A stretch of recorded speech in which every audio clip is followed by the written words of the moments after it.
vecchie chiavi inglesi, non è che io mi voglia sfogare, è che mi voglio proprio incazzare. Eh sì, lo so che lei che sta guardando questo video farà un lavoro sicuramente più sfiancante, 16.840.000 ore di lavoro al giorno senza dormire né mangiare, ma questo è il mio video e quindi mi sfogherò io.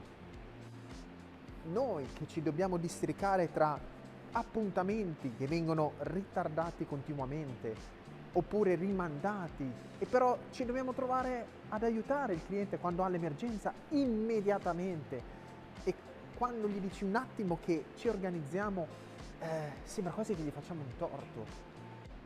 Per chiarirci, non sono tutti così, anzi, noi i nostri clienti ce li siamo scelti bene e continuiamo a fare una selezione del cliente, ma puntualmente capita che è così. Oppure capita chi cambia idea, chi da un giorno all'altro ti prende un appuntamento e poi te lo cambia senza motivo, ma poi lo riprende e tu devi essere pronto.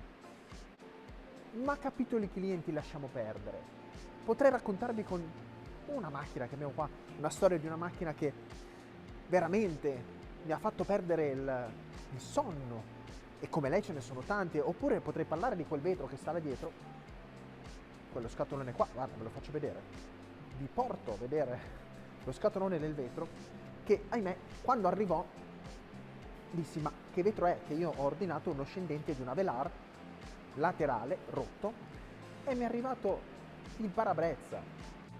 E c'è stato un misunderstanding tra noi e il fornitore ed è arrivato il parabrezza e non lo scendente. Peccato che lo scendente c'è solo originale, arriva tra una settimana se non di più, quindi bisognerà fare la bolla di reso e riordinare. Nonostante io avessi mandato le foto dello scendente da ordinare, colpa del fornitore? Probabilmente sì, ma colpa di anche quella fretta che abbiamo tutti di dover fare le cose e di dover... Insomma, questa cosa anche a noi del tutto e subito, veramente a volte ci ha scassato. Ma poi ovviamente abbiamo anche il nostro lavoro, no? Che di rogne è maestro, ci può insegnare tantissimo, veramente le tira fuori anche dove non ci sono. Vedete questa bellissima EcoSport a cui abbiamo fatto il motore? Cinghie a bagno d'olio, che purtroppo se ne vanno, farò un video a riguardo su queste cinghie, non solo Ford EcoSport, ma Peugeot, insomma, tanti marchi hanno da insegnare su questo. Montiamo il motore e non parte, è fuori fase perché abbiamo sbagliato la fase e prova magari le fasce, eccetera. Alla fine sì, abbiamo sbagliato la fase. Ok, abbiamo sbagliato la fase, non era di un dente fuori, ma lo sapete perché? Perché avvitando il pignone sull'albero, mo ve lo farò vedere, la fase si sposta di un dente, ma non perché non metti i punti fermi, non usi l'attrezzatura speciale, sì la usi, ma proprio se la porta dietro. Quindi di progetto fai una fatica boia, sì forse in fabbrica quando hai giù il motore ce la fai, ma quando devi farlo qua diventa una complicazione assurda. Su questa vettura quindi se noi andiamo a stringere la puleggia, questo è l'attrezzo che si mette, quel pignone che vedete spuntare fuori, non è un pezzo messo a caso, ma è l'attrezzo speciale, uno degli attrezzi speciali, insieme al bloccaggio degli Alberacam. Va che figata, va che roba, eh? Questi vanno a bloccare gli Alberacam, quindi mettono in fase la parte superiore del motore e la parte inferiore, questo qui. Quando noi andiamo a stringere tutto, ma non ti aspetti che dietro si sposti di pochissimo, quel tanto che basta per creare comunque un problema. Per fortuna non rompe, quindi le valvole non vanno a toccare sul pistone, però comunque il problema ce l'abbiamo e non si capisce perché dobbiamo tribulare per stringere un bullone. Ma poi basta una diagnosi, no? Quante volte sento sta frase che cioè là dentro ci va quella roba qua, un bulloncino e una puleggia che però deve essere, attenzione, non hanno mica messo un grano, qualcosa per bloccarla, no, perché anche lei poi tende a spostarsi. E questa che vediamo qua è una ruota fonica che fa capire alla centralina qual è il punto morto superiore del cilindro, quindi anche questa non possiamo metterla a caso dentro quel foro là, ma va messa precisissima. Allora perché non fare un grano che te la ferma, così quando avviti il bullone tutto va come deve? No, te la fanno complicata. Ma io voglio essere bravo e sicuramente È una svista, mica l'ha fatta apposta, sti razzi, dico io. E volete che ve ne racconti un'altra che è capitata ultimamente? Dovevamo cambiare su cos'era, un transit, sì, un cablaggio. Lo ordiniamo, compresa scatola fusibili che ahimè si stava sciogliendo per le alte temperature, ma già da quest'estate, Pensate quanto tempo è passato, signori. Ordiniamo la scatola, io bello, mi presento, tra l'altro è con un'azienda dove sono anch'io socio, quindi facciamo noleggi e ci tengo ai loro veicoli. Facciamo una riunione, io vado là bello con la mia scatola, tiro fuori il coniglio dal cilindro pensando che ci fosse, perché chi andava a pensare che ordini il pezzo, che poi vi racconto, non è solo il fatto dell'ordine, c'è tutta una storia dietro, e non c'è sta scatola, rimango lì così di sasso davanti a tutti come dire: vedete che vi ho portato il ricambio, così mettiamo in moto sto mezzo e continuo a lavorare. Non c'è stato verso, ho fatto letteralmente una figura di cioccolataio, cioè del cioccolataio ho fatto la figura.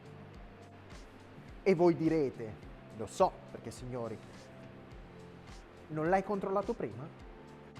No, non l'ho controllato prima, e sapete perché? Perché sulle tavole non si capiva bene se il ricambio fosse quello. Le tavole sono praticamente sul computer, noi visualizziamo delle tavole, quindi delle schermate dove puoi cliccare sul componente e vedi il codice. Queste sono le varie tavole, hanno dei codici, insomma.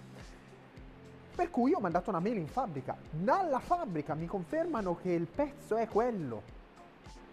Che non ti fidi di più della fabbrica? E fidiamoci, lo ordiniamo. Vuoi che non lo ordiniamo? Lo ordiniamolo, via, sono 400 euro di fili.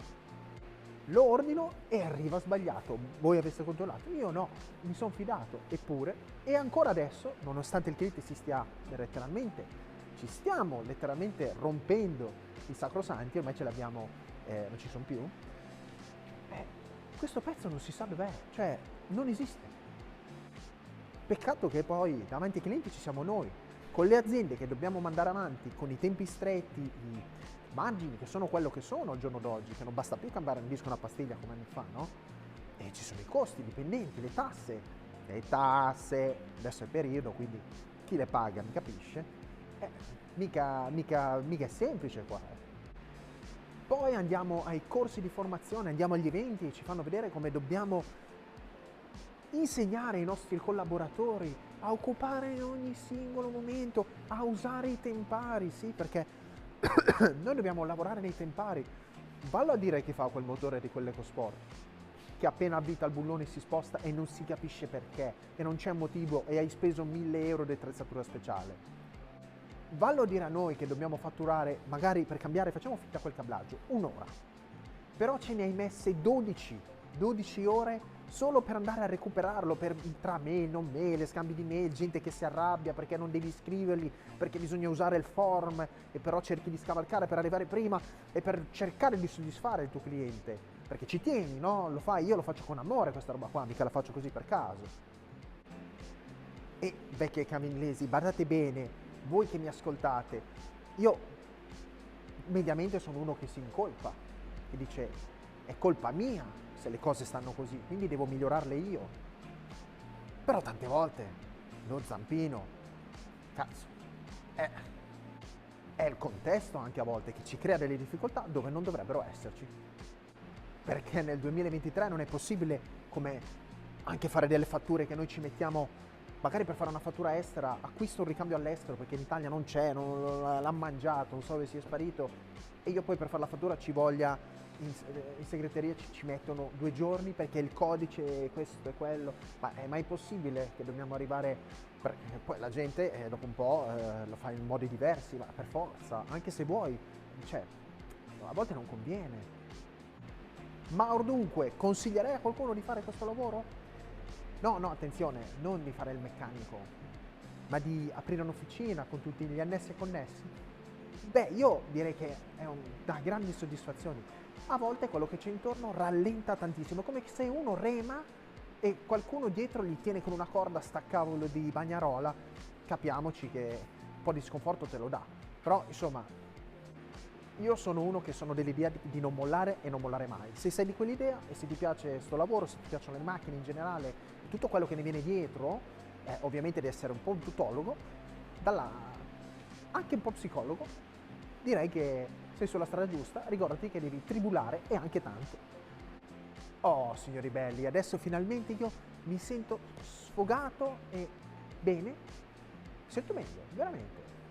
Ho detto quello che dovevo dire, mi sono un po' liberato, fatelo anche voi se vi piace, prendete un cavolo di telefono, fate un video e sfogatevi, se qualcuno vi guarda si becca anche sta dose, così poi fa un altro video, è una catena, non si ferma mai.